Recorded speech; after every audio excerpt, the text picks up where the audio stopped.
Welcome, ladies and gentlemen, to a new video, and today we're going to be speaking about exaltation and debilitation point. But if you haven't subscribed yet, if you're new to my channel, please make sure to subscribe. Click right there, bloop, bloop, make it happen, all right? Because a lot of videos coming your way, all right? So recommend you subscribe. Okay, so today we're going to be speaking about exaltation and debilitation points in astrology and what it means when you have an exalted planet in your horoscope or debilitated.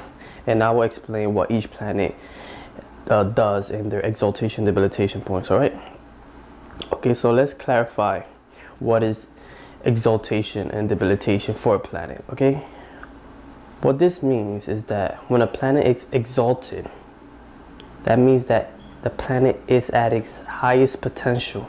It feels at its highest dignity. Okay, when it's debilitated, when the planet is placed in its debilitated sign, it feels at its lowest dignity. It feels weak. It feels uncomfortable. Okay, it feels very stressful and very harsh. Start acting very cruel when it's debilitated. Okay, so that's what it means. It just means where the planet is at its best and at its worst. Simple. All right, so we're going to be speaking about what each planet does in their strongest and weakest points. Okay, so let's start with Sun first. All right, Sun exaltation point is at Aries. Okay, why? Okay, so Sun is the king, it's your personality. All right, and mainly is your authority, the way you know, your ego, the way you express yourself. In Aries, what the sign means is about being an individualism. Okay, it's about taking action with your physical body. Okay, so when Sun comes in the sign of Aries, it's considered exalted because now the king is ready to take actions. Okay, their ego is very physical and they have a lot of willpower to accomplish their goals. That's what considered exalted, because the king now is taking action. Instead of giving orders, now the king is going to the battlefield and doing what he got to do. That's why Sun feels at its best when it's in the sign of Aries. Okay, and where Sun feels weak is at the opposite sign, which is Libra. Why? Okay, Sun is considered debilitated in the sign of Libra because Libra is about other people. It's about compromising. It's about peace. Where the sign of Aries is about taking action. The sign of Libra is about taking action, but with peace and compromise with another person. Okay, so you see the difference. Aries is about body. Libra is about two coming together. So what happens? A king now is forced to deal with other people. He has to compromise with other people. He needs other people's approval to feel good about himself or to do something. That's why the ego is attached with other people, and this is where, you know, that lack of confidence comes, because they need people to appreciate them. Where Sun and Aries, they find the peace, they find the energy, the enthusiasm within themselves, you could say. They find the energy to keep going in life within themselves. They don't need approval from other people, like when Sun is in Libra. So yeah, it's a lot of, they feel very unconfident when it's in the sign of Libra. That's why it's considered Sun at its weakest potential sign is Libra. Okay, so let's go to the next sign. Let's speak about Moon. Where Moon is at its highest dignity. Well, that happens when it's in the sign of Taurus. Why? Think about it. Moon is about emotions. It's about emotions. So because humans, you could say, even animals, you could say, they get happy, then they get sad, then they get angry, then they get this, you know, all these emotions going everywhere. But when Moon comes in the sign of Taurus, what happens is, because Taurus is about stability. Okay, it's about being stable. Okay, so you put emotions in the sign of Taurus, which is stability. So the emotions are being stable in the sign of Taurus. That's why it's considered exalted. Because let's say a person have Moon in Taurus, you try to get them mad. You know, they could get mad for a little bit, for a little second, and then they'll come back into their senses, and then their emotion stability will continue. So it's That's the positive. They're very emotionally strong. After a breakup, they're still strong enough to keep pushing in life, to keep moving. That's what happens, okay? That's why moon is considered exalted in the sign of Taurus, because it feels stable. The emotions are stable, okay? And where moon is debilitated, the opposite sign, always. Where a planet feels exalted in one side, in the opposite, it feels debilitated. So what's the opposite of Taurus? Scorpio. And why moon is considered debilitated in the sign of Scorpio? Well, like Taurus is about stability, being stable, right? Scorpio is about dramatic events, so up and down, just insane events. All right, Scorpio is about transformation. It's about going from this to going to this. It's about changing dramatically without you, like in a blink of an eye, you're something different. That's what the sign of Scorpio represents.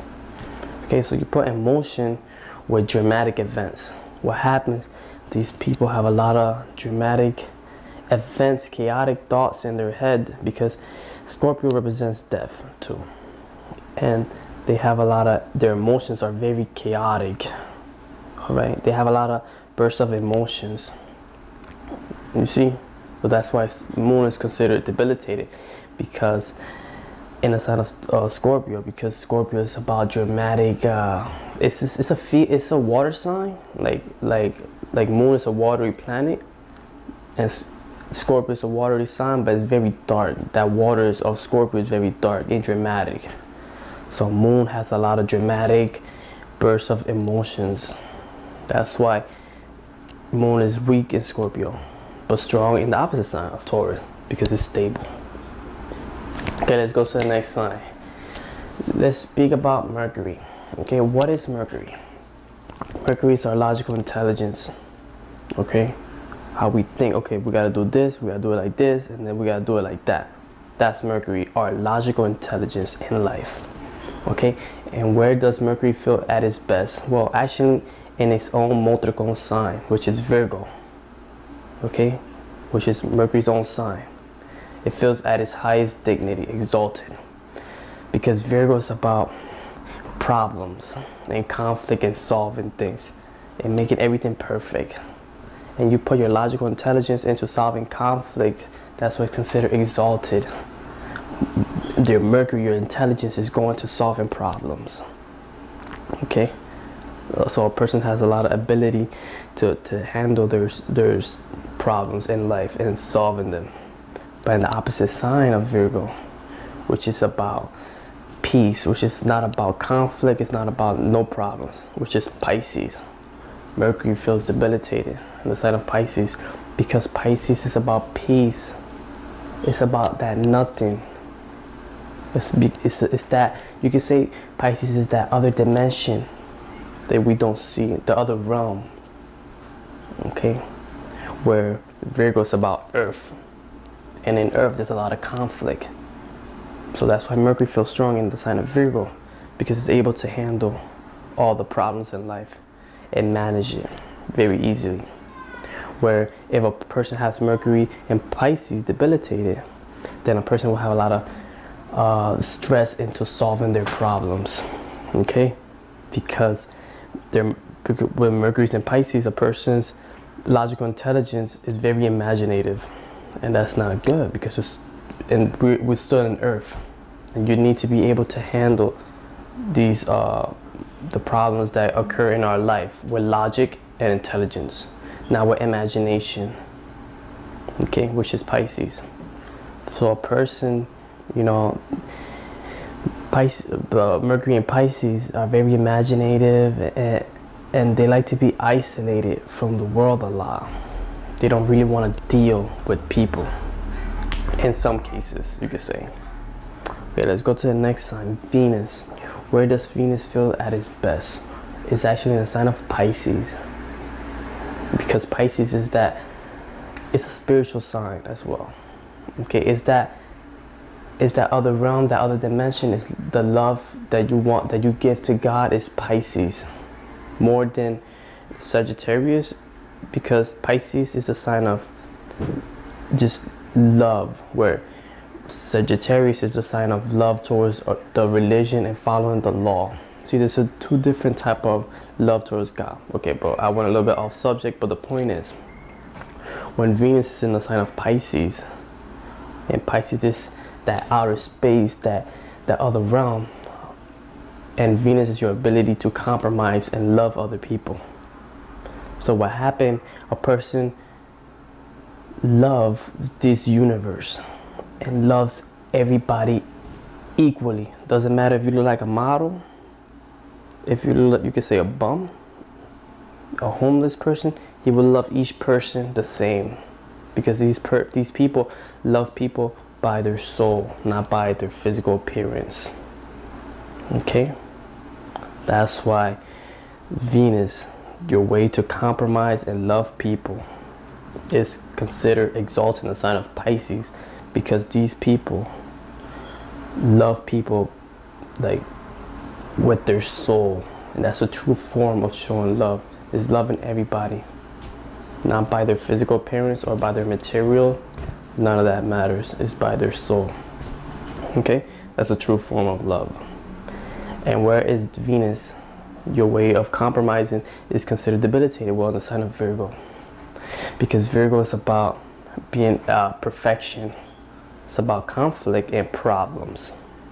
Okay, so you put your ability to compromise and having a relationship with people in a sign of conflict and problems and dealing with, you know, just calculation and perfection. You put that together, it's gonna be quite chaotic and bad in terms of relationship.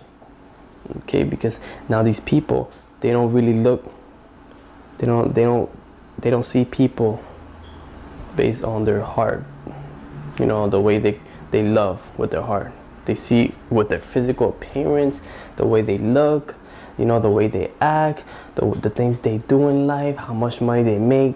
Virgos are a very calculated sign. So when people who have Venus in Virgo, they're very calculative of their spouse. They gotta do this, they gotta be like that, they gotta do this, and very critical. And love is not about being critical, where Venus in the opposite sign of Pisces is considered powerful, because it don't care about the other person's, how much they make, how much money they make, how they are, you know, how they look. They love them based on their soul, not without all this, you know, material like Venus and Virgo does. Okay, so let's speak about the next sign, Mars. What is Mars? Okay, Mars is our willpower. It's our energy, where we invest our energy towards. Okay, it's our willpower to push through obstacles. So when our willpower is in the sign of Capricorn, it's considered exalted. Why? Because Capricorn is about hard work. It's about structure. Okay, you put willpower in the sign of hard work and structure, a person has a lot of willpower to accomplish their goals in a very earthly and logical way. Okay, where Mars, your willpower, if it's in the opposite sign of Capricorn, which is Cancer, is considered debilitated, because Cancer is about emotions, and you put your willpower with emotion. What's going to happen is that a person will have a lot of second thoughts about, oh, should I do it or not? Should I talk to this girl or not? What if it don't work out? What if she says you know, I'm not good enough for her? You know, persons don't really have, they second guess what they should do next. They're always worrying about, because their emotions are always tackling with them. That's bad. You can't have your willpower connected to your, you know, your goals. I mean, sorry. So yeah. Okay, so let's speak about the next sign, Jupiter. Where is Jupiter considered exalted and debilitated? Okay, Jupiter is considered exalted in the sign of Cancer. Why? Because the sign of Cancer is about motherly love. Okay, so Jupiter is about It's your ability. It's in every individual. Jupiter is our ability to teach people, okay? To teach people a higher lesson that they will, that will help them progress in life. So it's our ability to teach, in our way of how we find happiness, along with Venus. But Venus is more pleasure, where Jupiter is more of a happiness through God, through the real meaning of life. That's what Jupiter is, okay? So when Jupiter comes in the sign of Cancer, where Jupiter, the ability of somebody, how they teach, comes in the sign of Mother, a person is very, they just love, they want to love you and teach you a valuable lesson. Moon is a very soft sign, so they understand people's hardship through life. A person with Jupiter in Cancer, if you're going through some pain, they will understand you. They will feel your pain, and they will give you a lesson. Very calm. Look, okay, this is Jupiter in Cancer. Look, I know you're going through some trouble, but you gotta think like this: it's gonna pass.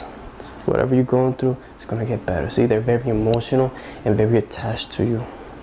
So these people become very, very powerful teachers, you could say. It's one of those teachers that you will not forget, because they're able to understand you, where you're at, and what level you're at. They're very they could stay with you in the right track and teach you a lesson. Don't really need, the teacher don't have to worry about status, because the sign of Capricorn is mainly status.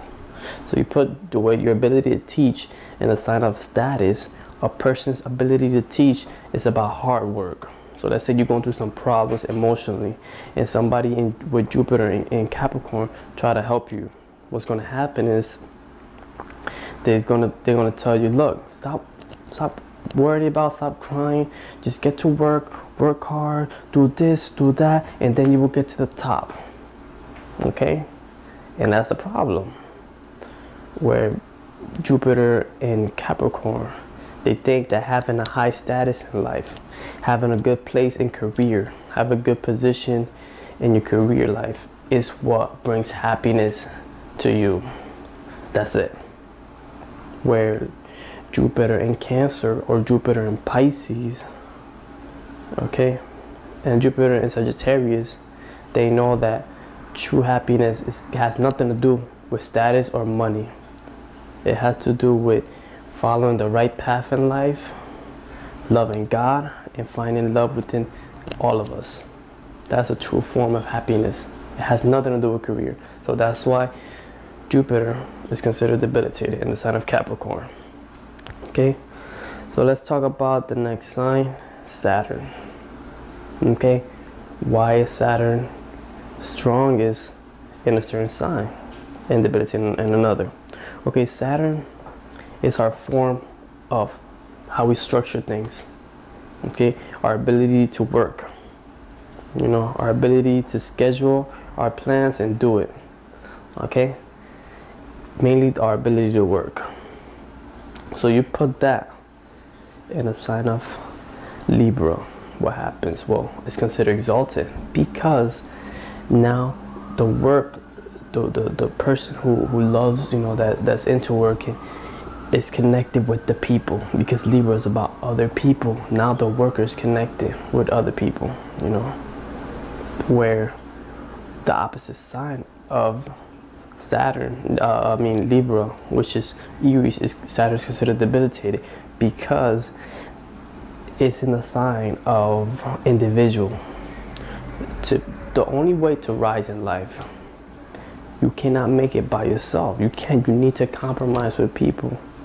Okay, so what happens is a person become very individual when it comes to career, and that's where it's hard to find a high place in life, get respect from people.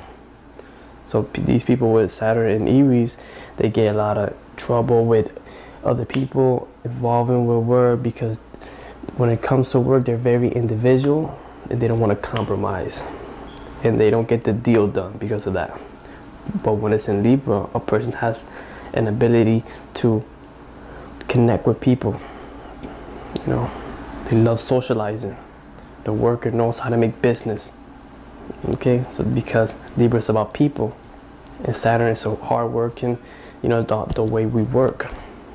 So Saturn, the sign of Libra, become very compromising and very hard working. Okay, so yeah, that's what happens where every planet comes in their exaltation and debilitation point. And if you haven't subscribed yet, man, click right there and subscribe. Make sure to like this video, share it, add me on Instagram, you know, follow me, add me on Facebook, make it happen. All right, it was a pleasure me making this video, you know, because I have been making videos, but they're gonna keep coming. They're gonna keep coming. I'm telling you, listen to me, listen, they're gonna keep coming. All right, just relax, breathe. Anyways, man, yeah, peace out, guys. See you later.